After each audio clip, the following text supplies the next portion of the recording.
Seperti mahasiswa lain yang berasal dari luar daerah di mana letak kampus berada, Rizky yang berasal dari Sukabumi ini pun harus menyewa kamar atau ngekos istilahnya. Tempat kosnya nggak terlalu jauh dari kampus, masih bisa dijangkau dengan jalan kaki untuk pulang pergi kuliah. Dan sama juga dengan sebagian besar anak kos lainnya. Rizky juga mengandalkan transportasi umum kalau harus ke tujuan yang agak jauh, salah satunya adalah angkot. Ngomong-ngomong soal angkot, boleh dibilang Rizky ini sangat jarang menggunakannya karena tempat kosnya ini berada di tengah-tengah.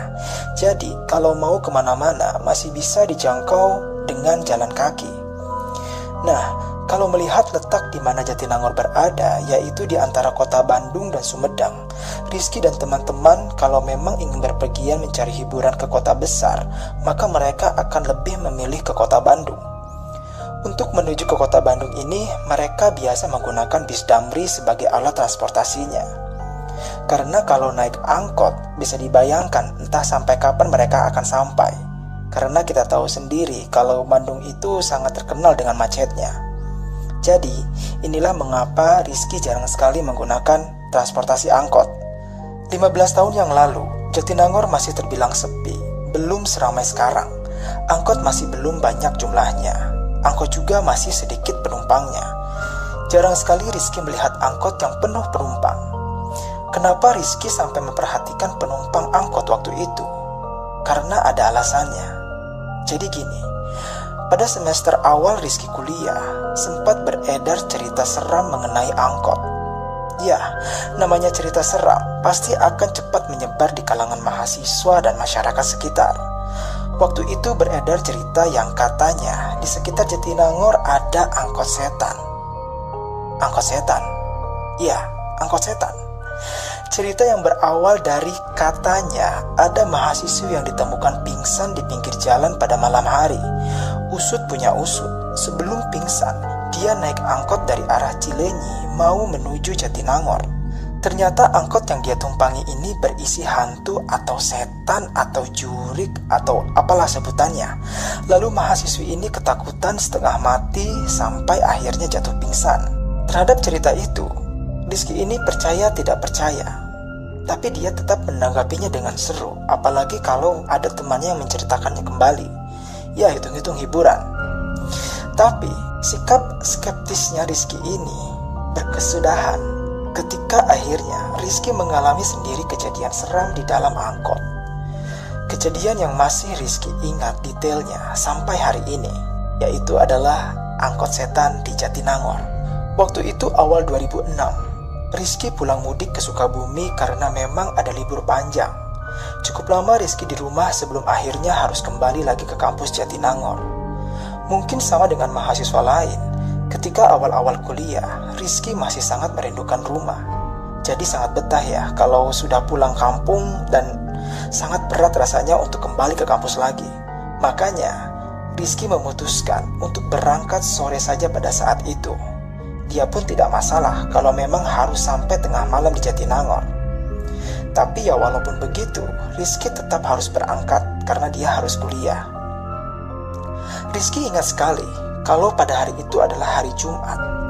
Dia ini ada jadwal kuliah awal, makanya memutuskan untuk berangkat dari Sukabumi hari Kamis sore. Singkatnya, jam 3 sore Rizky ini sudah ada di terminal. Biasanya Rizky naik bis jurusan Sumedang, tapi entah kenapa hari itu dia sama sekali tidak melihat penampakannya. Tidak ada bis yang ke Sumedang. Sampai menjelang jam 5 sore, Rizky masih belum juga melihat bis yang dia tunggu-tunggu itu. Ya sudah, akhirnya karena sudah jam 5 lewat, Rizky ini pun naik bis yang ke arah Garut. Dan yang nantinya, dia akan turun di ujung tol Cilenyi. Dari situ dia akan naik ojek ke tempat kosnya atau kalau masih ada, dia akan naik angkot. Nah, itu adalah rencana awalnya Rizky.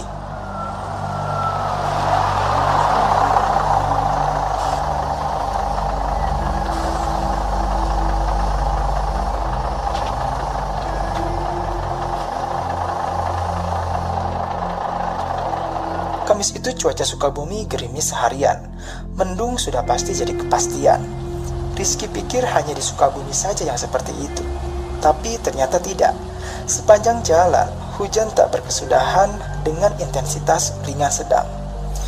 Bis Garut yang Rizky tumpangi ini gak terlalu penuh. Mungkin karena saat itu bukan akhir pekan. Perjalanan akan memakan waktu 4-5 jam. Paling lambat jam 11 sudah sampai. Begitulah perkiraannya. Tapi ternyata meleset. Jam setengah 11 Rizky masih di Ciranjang. Jangankan Jatinangor, Bandung pun masih sangat jauh. Itu terjadi karena sebelumnya ada kecelakaan yang menyebabkan kemacetan panjang. Untunglah, selepas itu perjalanan perlahan mulai lancar walau masih agak tersendat. Sementara itu, di luar masih hujan, gerimisnya juga masih terus turun. Gelapnya malam menjadikan Rizky tidak bisa menikmati pemandangan. Jadinya, yang ada dia tidur. Apalagi setelah lepas dari kemacetan, Rizky semakin terlelap. Rizky lalu kaget terbangun, mendengar teriakan keras kondektur kalau bis sebentar lagi akan sampai di ujung jalan tol Cileunyi. Melihat jam tangan, ternyata sudah jam 1 lewat sedikit. Rizky terheran-heran setelah nyawa sudah terkumpul semua. Ya sudah, Rizky pun lalu bersiap-siap untuk turun. Karena bis ini jurusan Garut, jadi kalau Rizky perhatikan, penumpangnya kurang lebih masih sama jumlahnya, belum banyak berkurang. Mungkin nanti di Cileunyi akan banyak yang turun. Selanjutnya, roda bis terus berputar menggelinding menyusuri jalan tol pada Leunyi. Kecepatannya berkurang perlahan karena tidak jauh di depan sudah terlihat gerbang tol terakhir. Oh iya, ternyata hujannya rata ya, sampai di titik ini pun di luar masih hujan dan cukup lebat. Rizky sudah berdiri dari duduk dan benar dugaannya. Ternyata memang banyak penumpang akan turun di tempat yang sama. Gak banyak sih, adalah beberapa.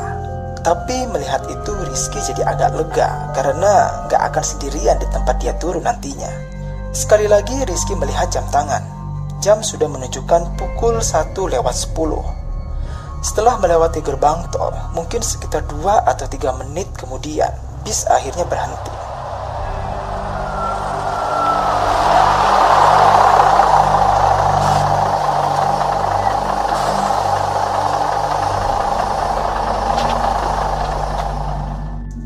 Waktu itu bis berhenti di pinggir jalan di depan warung-warung kecil, jadi bukan di dalam terminal ya.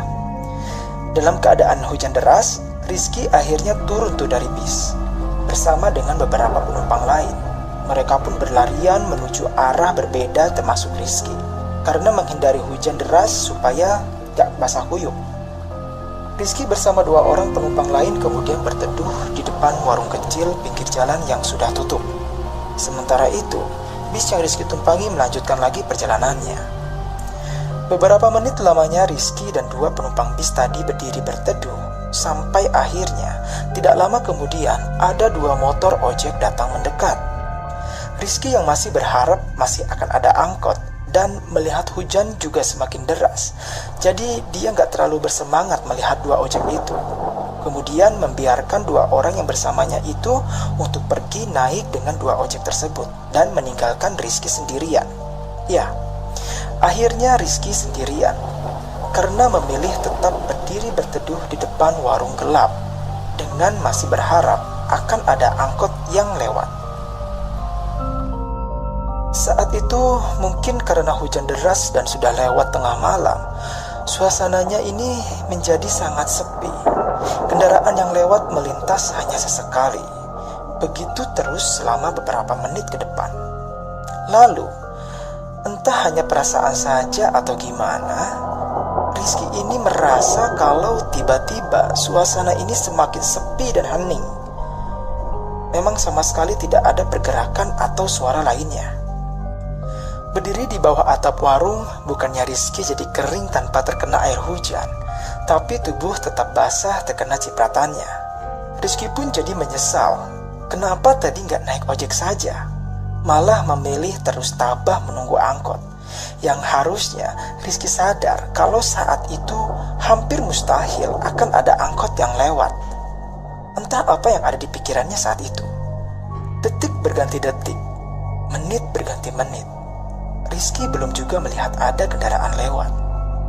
sepi, dan kosong. Tapi ketika mulai meratapi nasib, akhirnya Rizky melihat di kejauhan ada kendaraan yang muncul mendekat. Kilatan cahaya lampu yang gak terlalu terang, seperti berjuang mati-matian menembus gelap dan derasnya air hujan. Rizky yakin kalau itu adalah lampu mobil kecil kalau melihat dari bentuknya. Terus Rizky memperhatikan lampu mobil berjalan ke arahnya, mendekat dan semakin mendekat. Hujan deras membuat Rizky belum juga melihat sang empunya lampu dengan jelas, dan dia pun berharap kalau lampu ini adalah lampu angkot yang sudah dia tunggu dari tadi. Dan ternyata benar, itu adalah angkot. Ketika sudah tinggal beberapa meter jaraknya, dia sudah bisa memastikannya.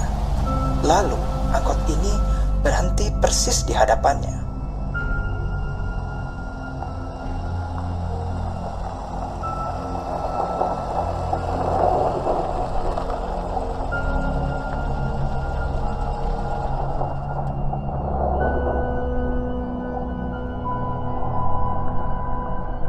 "Kampus Unpad, Pak?" tanya Rizky kepada supirnya. Pak supir ini hanya mengangguk. Lalu Rizky masuk ke dalam angkot. Walaupun kursi depan kosong, tapi Rizky memilih untuk duduk di belakang. Entah apa alasannya waktu itu. Setelah sudah di dalam, Rizky akhirnya tahu kalau angkot ini dalam keadaan kosong. Penumpangnya hanya Rizky seorang. Karena itulah Rizky memilih untuk duduk di dekat pintu. Dia tidak mempedulikan kalau dia akan terkena air hujan. Toh memang sudah nyaris basah kuyup sejak dari warung tadi. Sepertinya Pak supir gak berniat untuk menunggu penumpang lain. Setelah Rizky naik, dia lalu menjalankan mobilnya walaupun perlahan. Dalam derasnya hujan, angkot ini menembus malam, menyusuri jalan yang masih saja sepi. Sama sekali gak ada kendaraan. Mungkin karena sudah malam dan hujan deras pula. Begitu pikir Rizky dalam hati ketika melihat itu semua. Melihat kalau sama sekali memang tidak ada kendaraan lain di jalan raya kecuali angkot yang sedang Rizky tumpangi ini. Aneh sih, tapi ya sudahlah. Ada satu keanehan lagi. Rizky merasa kalau angkot berjalan sangat-sangat pelan. Tapi itu terjadi mungkin karena angkot dalam keadaan kosong. Jadi, Pak supir berjalan pelan supaya dapat penumpang nanti di depan. Mungkin begitu pikirnya. Sementara di luar pun hujan masih turun dengan sangat derasnya. Rizky terus saja melihat ke depan, memperhatikan jalan. Di kejauhan, Rizky sudah melihat ada lampu lalu lintas atau lampu merah, atau kalau kata orang Bandung menyebutnya stopan. Kalau sudah sampai di lampu merah ini, maka angkot akan berbelok ke kanan menuju kampus dan tempat kosnya berada. Tapi sekitar 200 meter sebelum lampu merah, angkot tiba-tiba berhenti, seperti sedang akan menaikkan penumpang.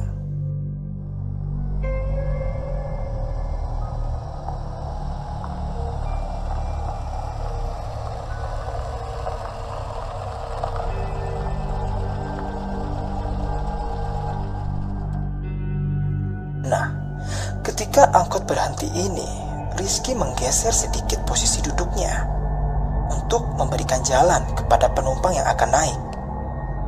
Tapi ternyata tidak ada orang dan tidak ada satupun penumpang yang masuk. "Gak ada yang naik, Pak, gak ada orang." Begitu Rizky bilang ke Pak supir setelah celingak-celinguk memperhatikan sekitar. Lalu Pak supir menjawab pendek, "Ya." Begitu katanya, sambil terus melihat ke depan, gak menoleh ke arahnya sedikit pun. Rizky pun celingak-celinguk memastikan kalau memang tidak ada yang naik angkot pada saat itu. Setelah berhenti sebentar, angkot kemudian berjalan kembali, berjalan pelan. Rizky yang masih kebingungan kembali melihat ke depan, memperhatikan jalan. Tapi Belum juga sampai lampu merah, lagi-lagi angkot ini berhenti, sama seperti sebelumnya. Angkot seperti sedang mau menaikkan penumpang, padahal pada saat itu tidak ada orang sama sekali, sepi. Sekali lagi Rizky bilang ke Pak Supir, "Gak ada orang Pak, kosong."